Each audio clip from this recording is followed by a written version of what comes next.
स्वामी विवेकानंद जी को एक नदी पार करनी थी और वे उस नदी के किनारे खड़े हो गए थे। तभी उनके पास एक साधु आता है और उनसे पूछता है कि क्या आप ही स्वामी विवेकानंद जी हैं?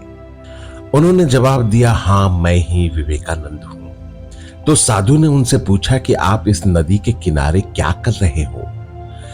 तो स्वामी विवेकानंद जी ने जवाब दिया कि मुझे इस नदी को पार करना है और मैं एक नाव का इंतजार कर रहा हूं। तो साधु ने उनसे कहा कि आप इतने बड़े इंसान हो, बहुत सारे लोग आपको अपनी प्रेरणा का स्रोत मानते हैं, लेकिन आप इस मामूली सी नदी को पार नहीं कर सकते हो, तो चलो मैं इस नदी को पार करके आपको दिखाता हूं।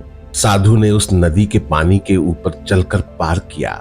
फिर से वापस चलकर वो साधु स्वामी विवेकानंद जी के पास आया और बोला, देखो मेरे पास इतनी शक्ति है, इतना ज्यादा पावर है, उसके बाद भी मुझे कोई भी नहीं जानता, लेकिन तुम्हारे पास ऐसी कोई शक्ति नहीं है, तब भी तुम्हें सारी दुनिया जानती है।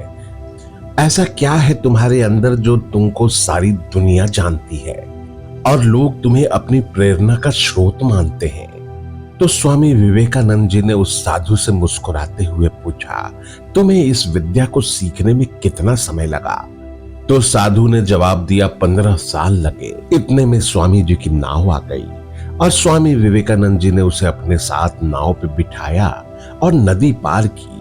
पार करने के बाद स्वामी जी ने अपने जेब से 1 रुपए निकाला और उन्होंने नाव वाले को दे दिया, यानी कि दोनों के 50-50 पैसे हुए थे। पैसे देने के बाद स्वामी जी ने उस साधु से कहा कि जो काम तुम 50 पैसे में कर सकते थे, उसे करने के लिए तुमने अपने जीवन के 15 साल बर्बाद कर दिए, और यही 15 साल अगर तुमने समाज की भलाई में लगाए होते तो आज तुम्हें भी पूरी दुनिया जानती, लोग तुम्हें भी अपने प्रेरणा का स्रोत मानते, और यही मैंने किया। आज मुझे पूरी दुनिया जानती है और तुम्हें आज भी पहचान की तलाश है। अपने समय का हमेशा सदुपयोग करो।